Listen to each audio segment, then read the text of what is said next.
ರಘು, ಇದೀಗ ಸಿದ್ದರಾಮಯ್ಯನವರು ರಾಷ್ಟ್ರ ಮಟ್ಟದ ಒಂದು OBC ಫೇಸ್. ಕಾಂಗ್ರೆಸ್ ಈಗ BJP ವಿರುದ್ಧ ಆ ಹೋರಾಟ ಮಾಡ್ತೀವಿ, ಈ ಹೋರಾಟ ಮಾಡಿಬಿಡ್ತೀವಿ, ನರೇಂದ್ರ ಮೋದಿ ಹಾಗೆ ಹೀಗೆ ಎಲ್ಲ ಮಾತಾಡಿ ಮುಗಿದ ಮೇಲೆ ಕಡೆಗೆ ನೀವು ಹಿಡ್ಕೊಂಡಿರೋ ಅಸ್ತ್ರ ಏನು ಅಂದರೆ SC ST ಸೇಮ್ ಹಳೆ ಫಾರ್ಮುಲಾನೇ OBC ಆದಿವಾಸಿ ಇದಿಟ್ಕೊಂಡು ಹೋಗಿದ್ದೀರಾ. ಇದಕ್ಕೆ ಸಿದ್ದರಾಮಯ್ಯನವ್ರನ್ನ ರಾಷ್ಟ್ರ ಮಟ್ಟದಲ್ಲಿ ನೀವು ಪ್ರೊಜೆಕ್ಟ್ ಮಾಡಬೇಕು ಅವರ ಫೇಸ್ನ ಅಂತ ನೀವು ತೀರ್ಮಾನ ಮಾಡ್ತಾ ಇದ್ದೀರಾ. ರಾಷ್ಟ್ರ ಮಟ್ಟದ ಪ್ರೊಜೆಕ್ಟ್ ಮಾಡಬೇಕು ಅಂತೇಳಿ. ಹಾಗಾಗಿ ಸಿದ್ದರಾಮಯ್ಯನವ್ರಿಗೆ ಕಾಂಗ್ರೆಸ್ ಅನಿವಾರ್ಯ ಇದೆಯೋ ಇಲ್ಲೋ ನನಗೆ ಗೊತ್ತಿಲ್ಲ. I don't know, I cannot comment on that thing. ಆದರೆ ನಿಮಗಂತೂ ಸಿದ್ದರಾಮಯ್ಯ ಅನಿವಾರ್ಯ. ಆ ಕಾರಣಕ್ಕೆ ಹೈಕಮಾಂಡ್ ನಾಯಕರು ನೀವು ಡೆಲ್ಲಿಗೆ ಹೋಗಿನೂ ನಾನು ರಾಜನಾಥ್ ಸಿಂಗ್ ಮೀಟ್ ಮಾಡೋಕ್ಕೆ ಬಂದಿದ್ದೆ, ಹೈಕಮಾಂಡ್ ನಾಯಕರೇನು ಮೀಟ್ ಮಾಡೋಕ್ಕೆ ಬಂದಿರಲಿಲ್ಲ. ಮತ್ತು ರಾಹುಲ್ ಗಾಂಧಿ ತರಾತುರಿಲಿ ಯಾಕೆ ಡೆಲ್ಲಿಗೆ ಬಂದರು ಪಟ್ನಾಯಿಂದ? ಇದೊಂದು ಪ್ರಶ್ನೆ. ಹೈಕಮಾಂಡ್ ನಾಯಕರು ಇನ್ನೇನೇ ಮೀಟಿಂಗ್ ಮಾಡ್ಕೊಳ್ಳಿ, ಆಮೇಲೆ ಬಿಫೋರ್ ದಟ್ ನಾನೇ CM ಅಂತ ಒಬ್ಬರು CM ಹೇಳಿಬಿಟ್ಟಾಗ ಇನ್ನು ಹೈಕಮಾಂಡ್ ಮೀಟಿಂಗ್ ಮಾಡೋಕ್ಕೇನಿದೆ, ಮಾತಾಡೋಕ್ಕೇನಿದೆ, ಏನು ಉಳಿಲಿಲ್ಲ ಅಲ್ಲ.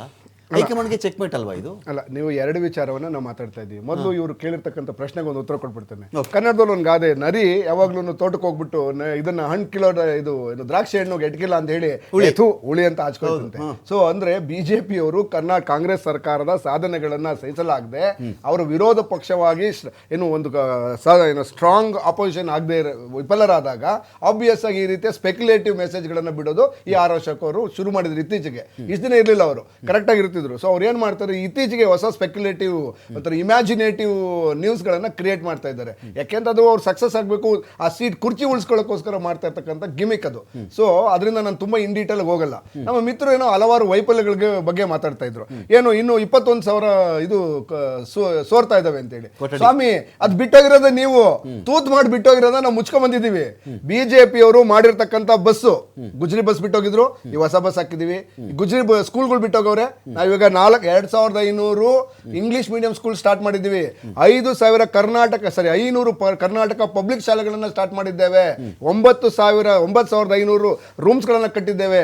13,000 ಟೀಚರ್ಸ್ ರೆಕ್ರೂಟ್ ಮಾಡಿದ್ದೇವೆ. ಇನ್ನೂ 12,000 ಈ ವರ್ಷ ಮಾಡ್ತಾ ಇದ್ದೇವೆ.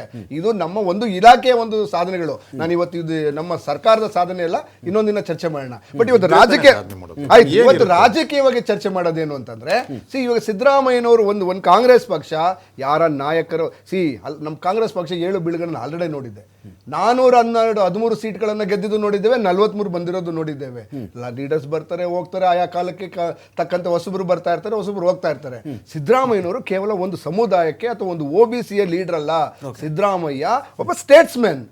ನಾನು ಈ ದೇವರಾಜ್ ಅರಸು ಅವರನ್ನು ನೋಡಿಲ್ಲ. ನಾನು ದೇವರಾಜ್ ಅರಸು ಅವರ ಏನು ಹೇಳ್ತಾರೆ, ಎಲ್ಲರ ಹಿಂದುಳಿದ ವರ್ಗದವರಿಗೆ ನ್ಯಾಯ ಒದಗಿಸಿದ್ರು, ದಲಿತರಿಗೆ ಅಹಿಂದ ವರ್ಗಕ್ಕೆ ಅಂತ ಹೇಳಿ, ನಾನು ಅದನ್ನು ನೋಡಿಲ್ಲ. ಆದರೆ ಸಿದ್ದರಾಮಯ್ಯನವರು ನಾನು ಕಣ್ಣಾರೆ ನೋಡಿದ್ದೇನೆ. ಅವರ ಸರ್ಕಾರದ ಭಾಗವಾಗಿ ನಾನು ನೋಡಿದ್ದೇನೆ. ಎಲ್ಲಾ ಜನಗಳಿಗೂ ಇರ್ರೆಸ್ಪೆಕ್ಟ್ 7 ಕೋಟಿ ಕನ್ನಡಿಗರಿಗೆ ನ್ಯಾಯ ಒದಗಿಸುವಂತ ಕೆಲಸ 100% ಮಾಡಿದ್ದಾರೆ. ಸೊ SM ಕೃಷ್ಣ ಅವರು ಇಡೀ ಕರ್ನಾಟಕ, ಬೆಂಗಳೂರನ್ನ ಅಂದ್ರೆ ಇಡೀ ದೇಶಕ್ಕೆ ಒಂದು ಹೊಸ ಆಯಾಮವನ್ನು ಕೊಟ್ಟರು. ನಾವು 2013 ಆದ್ಮೇಲೆ ಚೆಕ್ ಮಾಡ್ತಾ ಇದ್ದೀವಿ. ದೊಡ್ಡ ಹೋರಾಟಗಳನ್ನ ಮಾಡ್ಕೊಂಡೇ ಬರ್ತಾ ಇದ್ದೀರಾ. ನಿಮಗೆ 13 ಆದ್ಮೇಲೆ ಎಲೆಕ್ಷನ್ ಗೆಲ್ಲಕ್ಕಾಗಲಿಲ್ಲ. 1 ಟರ್ಮ್ ಆಯಿತು. ಮೋದಿ ಅವ್ರದ್ದು 2 ಟರ್ಮ್ ಆಯಿತು. ನಾನು ರಾಜ್ಯದ ಕೇಳ್ತಾ ಇಲ್ಲ, ನಾನು ನ್ಯಾಷನಲ್ ಕೇಳ್ತಾ ಇದ್ದೀನಿ. ಮೋದಿ ಅವ್ರದ್ದು 2ನೇ ಟರ್ಮ್ ಆಯಿತು. ಈಗ 3ನೇ ಟರ್ಮ್ಗೂ ಮೋದಿಯವರು ಬಂದಿದ್ದಾರೆ. ಇಂಥ ಸಂದರ್ಭದಲ್ಲಿ ಆಡಳಿತಾರೂಢದ ಪಕ್ಷಗಳ ಒಂದು ವೈಫಲ್ಯಗಳನ್ನು ಇಟ್ಕೊಂಡು ನೀವು ಎಲೆಕ್ಷನ್ ಫೇಸ್ ಮಾಡಬೇಕಾ? ಮತ್ತದೇ ಜಾತಿ ಸಮೀಕರಣ ಸಿದ್ದರಾಮಯ್ಯ ಏನೋ ಮಾಡ್ತಾ ಇದ್ದೀವಿ ನೋಡಿ. ಯಾವಾಗ್ಲೂ ನೋಡಿ, ಮೋದಿ ಅವರು 2000 ಈಗಲೂ ನಮ್ಮ ಕೇಂದ್ರದ ನಾಯಕರು, ನಮ್ಮ ರಾಜ್ಯದ ನಮ್ಮ ಕಾಂಗ್ರೆಸ್ ಪಕ್ಷದ ರಾಷ್ಟ್ರೀಯ ನಾಯಕರು, face of the party is only Rahul Gandhi and then all other leaders. It's a team. ಇದು ಇಂಡಿಯಾ ಅಲಯನ್ಸ್ ಹೇಗಿದೆ ಅದೇ ರೀತಿ ಕಾಂಗ್ರೆಸ್ ಪಕ್ಷದಲ್ಲೂ ಮಲ್ಲಿಕಾರ್ಜುನ್ ಖರ್ಗೆ ಅವರು, ರಾಹುಲ್ ಗಾಂಧಿ ಅವರು, ಪ್ರಿಯಾಂಕಾ ಗಾಂಧಿ, ಸೋನಿಯಾ ಗಾಂಧಿ, ಸುರ್ಜೇವಾಲಾ ಅವರು, ವೇಣುಗೋಪಾಲ್, ಇದೊಂದು ಟೀಮು. ಆ ಟೀಮಲ್ಲೇ ನಾವು ಹೋಗೋದು ಅದು ಫೇಸ್ ಅಲ್ಲಿ. ಅದ್ರ ಒಂದು ವಿಚಾರವನ್ನು ನಾವೇನು ಅರ್ಥ ಮಾಡ್ಕೊಳ್ಬೇಕು, ಏನು ಬಿಜೆಪಿ ಅವರು 2013 ಮೋದಿ ಬ್ರ್ಯಾಂಡ್ ಅಂತ ಏನ್ ಬಂತು, 2013 ಶುರು ಆದಂತ ಗುಜರಾತ್ ಮಾಡೆಲ್ ಅಂತ ಹೇಳಿ ಬಂತು. DK ಶಿವಕುಮಾರ್ ಅವ್ರನ್ನ ಬರೀ ಒಕ್ಕಲಿಗ ಬೆಲ್ಟು, ಒಕ್ಕಲಿಗ ಸಮುದಾಯದ ಒಬ್ಬ ನಾಯಕ, ಅದು ಪೂರ್ತಿ ಪ್ರಮಾಣದಲ್ಲಿ ಒಕ್ಕಲಿಗ ನಾಯಕರುಗಳ ಬೆಂಬಲ ಇಲ್ದಿರತಕ್ಕಂಥ ನಾಯಕ ಅಂತ ಕನ್ಸಿಡರ್ ಮಾಡಿದ್ದೀರಾ ನೀವು? 100% ನೋ. ಸಿದ್ದರಾಮಯ್ಯನವರಷ್ಟೇ ಪ್ರಭಾವಶಾಲಿಯಾಗಿರ್ತಕ್ಕಂಥ, ಈಗ ಒಂದು ಕಾಲದಲ್ಲಿ ದೇವೇಗೌಡರು, ಸಿದ್ದರಾಮಯ್ಯನವರು, ಯಡಿಯೂರಪ್ಪನವರನ್ನ ಬಿಟ್ರೆ, ಆ ಏಜ್ ಅಲ್ಲಿ ಬಿಟ್ಟ ನಾಯಕರುಗಳನ್ನು ಬಿಟ್ರೆ, ಸೆಕೆಂಡ್ ಲೈನ್ ಅಲ್ಲಿ ಇಡೀ ರಾಜ್ಯಾದ್ಯಂತ ದಕ್ಷಿಣ ಭಾರತದಲ್ಲಿ ಒಬ್ರು ಇನ್ಫ್ಲೂಯೆನ್ಸಿಂಗ್ ಲೀಡರ್ ಯಾರನ್ನ ಯುವಕರಿದ್ದಾರೆ ಅಂದ್ರೆ that is one and only DK Shivakumar. ಸಿದ್ದರಾಮಯ್ಯನವರು ಅಕ್ರಾಸ್ ಇಂಡಿಯಾದಲ್ಲಿ ಏನು ವರ್ಚಸ್ಸು ಹೊಂದಿದ್ದಾರೆ, ಅದೇ ರೀತಿ DK ಶಿವಕುಮಾರ್ ಅವರು ಹೊಂದಿದ್ದಾರೆ. ಎಂಟೈರ್ ಸೌತ್ ಕರ್ನಾಟಕ, ದಕ್ಷಿಣ ಭಾರತದಲ್ಲಿ ಎಲ್ಲಾ ರಾಜ್ಯಗಳಲ್ಲೂ ತನ್ನ ವರ್ಚಸ್ಸನ್ನು ಇಟ್ಕೊಂಡು ತಗೊಂಡಿರ್ತಕ್ಕಂಥ ನಾಯಕ ಯಾರು ಅಂತಂದ್ರೆ ಈ ಒಂದು ರಾಜ್ಯ ಮುಂದಿನ ಚುನಾವಣೆಯಲ್ಲಿ Okay. ಕಾಂಗ್ರೆಸ್ ಇದು. ಅತಿ ಹೆಚ್ಚಿನ ಸ್ಥಾನವನ್ನ ಗೆಲ್ಲುವಂತ ಒಂದು ತಾಕತ್ ಯಾರಿಗಾನ ಇದ್ರೆ ಅದು ಡಿ ಕೆ ಶಿವಕುಮಾರ್ 100% ಗೆಲ್ಸ್ಕೊಂಬತ್ತಾರೆ ಈ ಸರಿ. ಗೆಲ್ಸಕ್ ನಾನು ಕುರ್ಚಿಗೆ ನೀವು ಅಂತನಾ? ಅಲ್ಲ, ಅದು ಹೈಕಮಾಂಡ್ ತೀರ್ಮಾನ ಮಾಡ್ತದೆ. ಫೈನ್. ಇದು ಈಗ ನಿಮ್ಮ ಪಕ್ಷದ ವಿರುದ್ಧದ ಇವ್ರದ್ದೆಲ್ಲ ಹೋರಾಟಗಳು ಮುಗಿದು ಮತ್ತದೇ ಹಳೆ ಜಾತಿ ಸಮೀಕರಣಕ್ಕೆ ಈ ಪಾರ್ಟಿ ಬಂದಿದ್ದಾರೆ. ಅದಕ್ಕೆ ಹಾಗಾಗಿ ಸಿದ್ದರಾಮಯ್ಯನವ್ರನ್ನ ಒಂದು ಕಮಿಟಿಗೆ ಮೆಂಬರ್ ಆಗಿ ಮಾಡಿದ್ರು. ಸೊ ಇನ್ಮೇಲಿಂದ ಈ ಜಾತಿ ಕಾರಣಕ್ಕೆ ಸಿದ್ದರಾಮಯ್ಯನವ್ರು ನೇರವಾಗಿ ಇವತ್ತು ಮಾತಾಡ್ಬಿಟ್ರ ಅಂತ. ನಾನೇ ಸಿ ಎಂ ರೀ, ಏನೀಗ ಯಾರಾದರೂ ಹೈಕಮಾಂಡ್ ನಾಯಕರು, ಅದು ಖರ್ಗೆ ಅವ್ರು ಬಂದು, ರಾಹುಲ್ ಗಾಂಧಿ ಅವರು ಬಂದು, ಇಲ್ಲಪ್ಪ ಸಿದ್ದರಾಮಯ್ಯನವರೇ ಸಿ ಎಂ ಆಗಿರ್ತಾರೆ, ಮುಂದಿನ ಚುನಾವಣೆಗೂ ಅವ್ರದ್ದೇ ನಾಯಕತ್ವ ಇರುತ್ತೆ ಅಂತ ಹೇಳಿದ್ದು ಬೇರೆ, ಅದು ಬೇರೆನೇ ಅರ್ಥ ಬರ್ತಿರೋದು.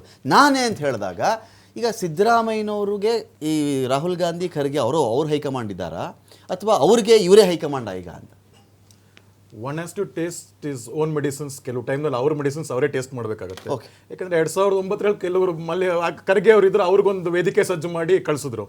ಈಗ ಇವ್ರಿಗೆ ವೇದಿಕೆ ಎಲ್ಲರೂ ಸೇರಿ ಸಜ್ಜು ಮಾಡ್ತಾ ಇದ್ದಾರೆ ಸರ್. ಅದಲ್ಲಿ ಆ ವೇದಿಕೆ ಸ್ವಲ್ಪ ಲೇಟ್ ಆಗ್ತಾ ಇದೆ ಸಜ್ಜು ಮಾಡಕ್ಕೆ, ಅದಕ್ಕೆ ಕಂಬಗಳು ಲೇಟ್ ಆಗ್ತಾ ಇದೆ, ಬೇರೆ ಬೇರೆ ಇದಲ್ಲಿ. ಯಾಕಂದ್ರೆ ಈ 2006 ಬಂದಂತ ಟಗರು ಪಾಪ ಎಲ್ಲಿ ಫಲವಾಗಿತ್ತು, ಹುಲ್ಲಿತ್ತು, ತುಂಬಾ ಮೇಯ್ಕೊಂಡೇ ಬಂದಿದಂತದ್ದು. ಮೇಯ್ದಿದ್ದ ಜಾಗ ಎಲ್ಲ ನಂದೇ ಅನ್ಬಿಡ್ತು. ಪಾಪ ಬೆಳೆಸ್ದವ್ರು ಇವತ್ತು ಅಳ್ತಾ ಇದ್ದಾರೆ. ನಾವೇನ್ ಮಾಡೋದು, ಬಂದಿರೋಂಥದ್ದು ಪಾಪ ಏನೋ ಒಳಗಡೆ ಬಿಟ್ಕೊಂಡ್ವಿ, ಇವತ್ತು ನಮ್ಮ ಮೇಲೆ ಸವಾರಿ ಮಾಡ್ತಾ ಇದೆಯಲ್ಲ ಅಂತ. ಇಲ್ಲ ಅದನ್ನ ಕಡಿಯೋಣ, ಇಲ್ಲ ಮೇಯಕ್ ಬಿಡೋಣ ಅಂತ ಪಾಪ ಅವ್ರು ಕಾಯ್ತಾ ಇದ್ದಾರೆ. ಇಲ್ಲ ಕಡಿತಾರೆ, ಇಲ್ಲ ಅಂದ್ರೆ ಕಳಿಸ್ತಾರೆ, ಎಲ್ಲಾದ್ರೂ ಕಳಿಸ್ತಾರೆ. ಈ ಸಲಹಾ ಸಮಿತಿ ಕಳಿಸ್ಬೋದೇನೋ ಗೊತ್ತಿಲ್ಲ ಅದಲ್ಲಿ.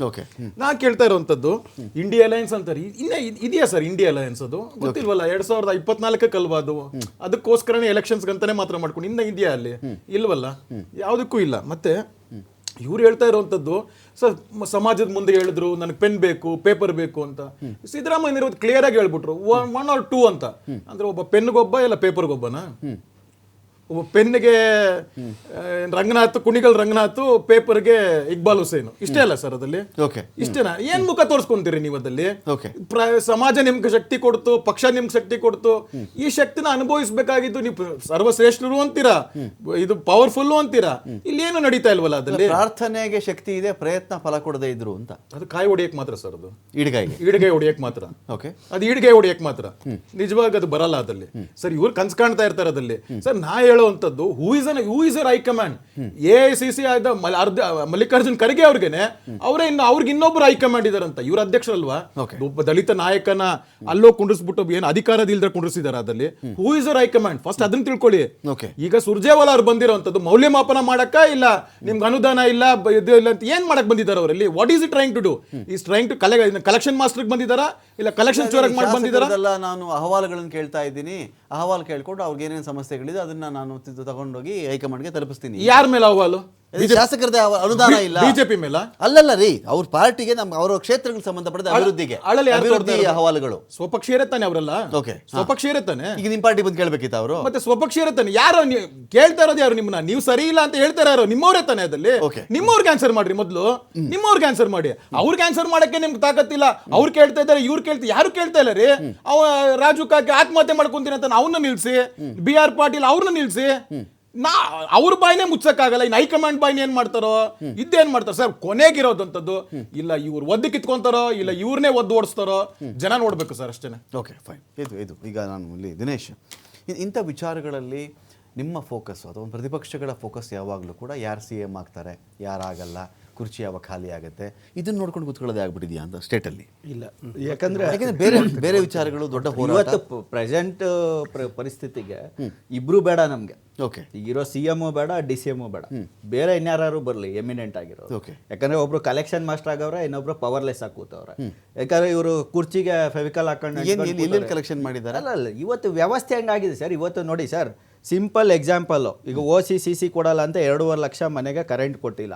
ಈ 2.5 ಲಕ್ಷ ಮನೆಗೆ ಏನು ಗೃಹ ಜ್ಯೋತಿ ಕರೆಂಟ್ ಕೊಡೋಕ್ಕೆ ಇವ್ರ ಹತ್ರ ಕರೆಂಟ್ ಇಲ್ಲ ಅಂತ ಕೊಟ್ಟಿಲ್ವಾ? ಇಲ್ಲ ಯಾವುದೋ ಒಂದು ಆರ್ಡರ್ ಇಟ್ಕೊಂಡು ಕೂತವ್ರೆ. ಇಡೀ ದೇಶದಲ್ಲಿ ಇಲ್ಲದೆ ಇರೋ ಕಾನೂನು ಇಲ್ಲೇ ತಗೊಬಂದು ಕೂತವ್ರೆ.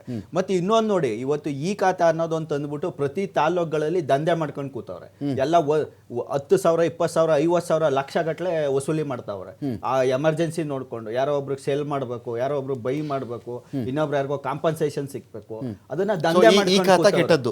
ಅಲ್ಲ ಈ ಖಾತಾ ಕೆಟ್ಟದ್ದಲ್ಲ, ಕೆಟ್ಟದ್ದು. ಅದಕ್ಕೆ ಪ್ರಾಪರ್ ವೇ ಮಾಡಿಲ್ಲ. ಈಗ ಬೆಂಗಳೂರಲ್ಲಿ ಹೆಂಗೆ ಆನ್ಲೈನ್ ಮಾಡಿದ್ದಾರೆ, Okay. ವ್ಯವಸ್ಥೆ ಮಾಡಿದ್ದಾರೆ, ಆ ತರ ತಾಲೂಕುಗಳಲ್ಲಿ ಇಲ್ಲ ಇವತ್ತು. Okay. ಅದನ್ನ ದೊಡ್ಡ ದಂಧೆ ಮಾಡ್ಕೊಂಡಿದ್ದಾರೆ ಅಧಿಕಾರಿಗಳು ಇವತ್ತು.